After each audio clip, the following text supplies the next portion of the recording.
ზაფხული უკვე დადგა, რაც იმას ნიშნავს, რომ საქართველოს მაღალმთიან რეგიონებში ტურისტული სეზონიც აქტიურად იწყება. სვანეთი უნიკალური ბუნებით, ტრადიციებითა და სტუმართმოყვარეობით გამორჩეული კუთხე წელსაც ემზადება სტუმრების მისაღებად.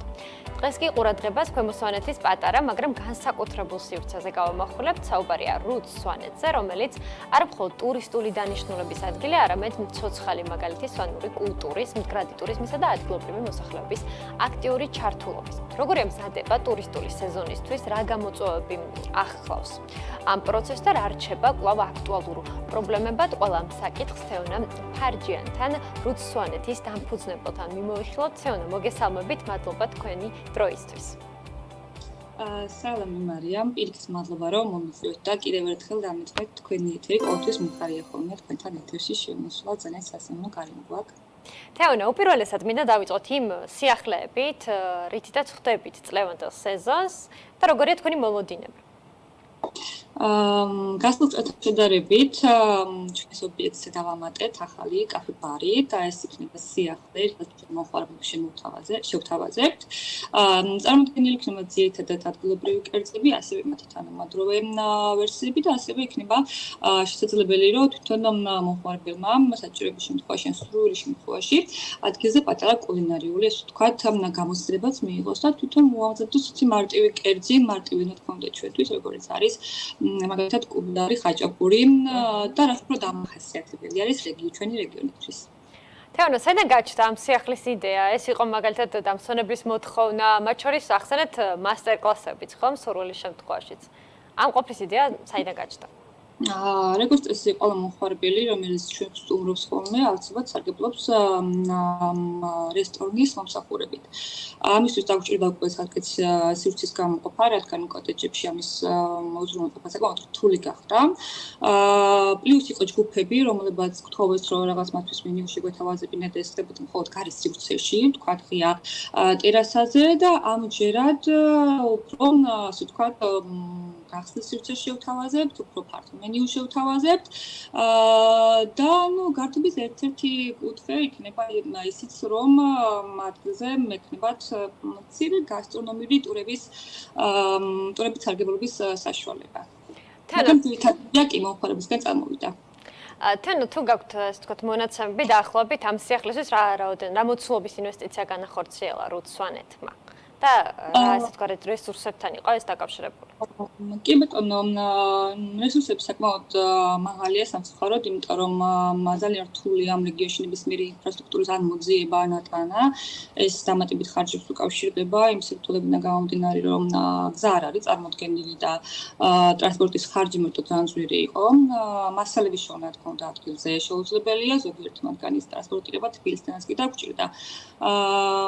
დაახლოებით ამ პროექტისთვის 40,000 ლარზე მეტი იყო საჭირო, რომ განვიხორციელებინა, თუმცა ვფიქრობ, რომ ძალიან კარგი შედეგი გვექნება. ამას ვაფიქრებინებს ის ფაქტორები, რომ რეგიონში ფაქტურად კვების ობიექტები ნაკლებად არის წარმოდგენილი და მე ვფიქრობ, რომ გასტრონომია ერთ-ერთი ჩვენი სავიზიტო ბარათია, მით უმეტეს რეგიონის და თუ თქვა პირველი 2 წელიწადი და გაგვიჭირდება ცნობადობის კუთხით და თქვა არ ვიქნებით ისეთ დატვირთულები, ვფიქრობ, რომ საბოლოო ჯამში ტურისტული კალზე საკმაოდ საინტერესოდ გამოუჩნდებით და უფრო დავიხვეწებით შრომის პროცესში. თეონა, ახსენეთ, რომ ძირითადად ადგილობრივ სამზარეულოზე აქცენტი, თუმცა ჩავშალოთ ეს თემა, რა შესთავაზებს კვების მიმართულებით რუთ სვანეთი უკვე დამსვენებელს და მომხმარებელს. ეს არ იქნება სავარაუდოდ, ხომ? ხოლო დამსვენებლისთვის გათვლილი ეს იქნება სხვა მომხმარებლისთვისაც, რომელიც მაგალითად რუთ სვანეთში განთავსების სერვისით არ სარგებლობს. კი ბატონო, სწორედ ეს ვახსენე, რომ ძალიან ხშირად არის, თქვა 10-კაციანი ტურები, რომლებიც უბრალოდ რეგიონს ეთვალირებენ, არჩევიან სასტუმროში, არ განთავსდებიან და უწევთ იმ დღეს, რომ დაბრუნება საკუთარ, ასე ვთქვათ, სახლებში, უბრალოდ სჭირდებათ, რომ სადმე განთავსდნენ, ერთად გააკეთონ შეკვეთა, დააგემოვნონ ადგილობრივი კერძები. ესეთ მომხმარებელსაც ველოდებით და სწორედ მაგაზე მქონდა საუბარი, რომ შარშან უამრავი ტურისტული ჯგუფი იყო, რომელიც ვერ მივიღეთ, ანუ 10-კაციანი, 20-კაციანი, გადავამისამართეთ ადგილობრივ ოჯახებთან, სადაც უფრო შედარებით, ასე ვთქვათ, მწირი მენიუა წარმოდგენილი, რაც შეეხება თვითონ მენიუს, მენიუ იქნება ძალიან მარტივი, ასე ვთქვათ, უფრო რეგიონის კერძებით დატვირთული.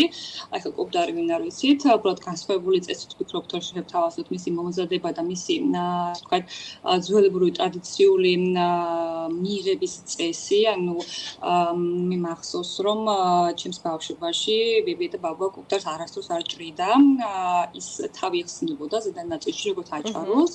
ზედან ნაწილით იჭმევოდა და ამის შემდეგ უკვე ხდებოდა ქვედა ნაწილის მირთმევა. ანუ განსხვავებული წესით შევთავაზებთ ამის მირთმევასაც და გავაცნობთ ამის ისტორიასაც. ჭუშტარი ყველას გვეცოდინება, ფეტუნარი და ასე შემდეგ, რაც ძირითადად რა ინგრედიენტების მოძიებაც შეიძლება რეგიონში, რომ მაქსიმალურად იყოს ავთენტური და ადგილობრივი პროდუქტი. თეონა, რომ შევაჯამოთ, ახლა უკვე რა ინფრასტრუქტურას აერთიანებს რუთ-სვანეთი, განთავსების ჩათვლით მათ შორის და რამდენი ადამიანის მასპინძლობაა შესაძლებელი, როგორც საკვები მიმართულებით, ასევე სასტუმროს ნაწილში? კი ბატონო, ჩვენ ადგილზე უკვე გვაქვს 2 კეთილმოწყობილი კოტეჯი, თითოეული კოტეჯი შეუძლია რომ მიიღოს 4 დამსვენებელი, ანუ ჯამში შეგვიძლია რომ 8 სტუმარი მივიღოთ, რაც შეეხება კაფის სივრცეს, ეს უფრო მასშტაბური სივრცე იქნება, აქ შესაძლებელია რომ დაახლოებით 20 სტუმარი მივიღოთ და ვუმასპინძლოთ. სამომავლოდ გეგმავთ რომ უფრო ბიუჯეტური ვერსიაზეც გადავიდეთ და ვიმუშაოთ გესტჰაუსის აშენებაზე, თუმცა ამ ეტაპზე მაინც ვფიქრობთ იქნება რა მიმართულებით დატვირთვა, რადგან ქვემო სვანეთი ჯერჯერობით მაინც და მაინც არ არის ტურისტულად აქტიური და ბოლო 4 წლის მანძილზე რაც ჩვენ დავიწყეთ მსგავსი ტიპის ბიზნესი რეგიონში, სიახლეები ამ კუთხით ფაქტობრივად არ განხორციელებულა. ანუ არ დამატებია ახალი სასტუმროები, ახალი გესტჰაუსები და ასე შემდეგ. უფრო იტვირთება ზემო სვანეთი. ასე რომ ძალიან მნიშვნელოვანია, თუმცა ჩვენი ბიზნესის განვითარებისთვის სხვა ბიზნესების განვითარდეს ჩვენს რეგიონში, რომ უფრო მეტი ინტერესი იყოს. თეონა, კითხავთ წლევანდელ სეზონზეც, როგორია ჯავშნები გასულ წელთან შედარებით, რამდენად დატვირთულად მუშაობს რუთ-სვანეთი?